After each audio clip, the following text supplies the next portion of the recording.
Good morning guys. Lalabas muna ako. Titingnan ko yung portable reboring na i-setup na namin. In action na siya. Nag-ooperate na. Ayan sila. Ayan. Bro. Kaliskis ahas. At saka 63 years old man. Baden Mr. Tarik. Ayan. Guys.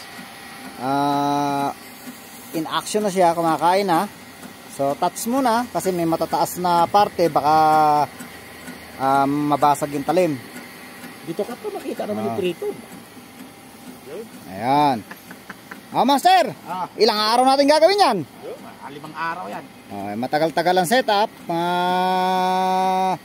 Guys, so gamit namin ng portable reboring WS2. Tagal-tagal din namin sinetup ito. Medyo matindi-tindi yung kanyang mga pinagkakabit namin bracket, mga holder, mga base. Ayan, kabilaan siya. So guys, thank you for watching.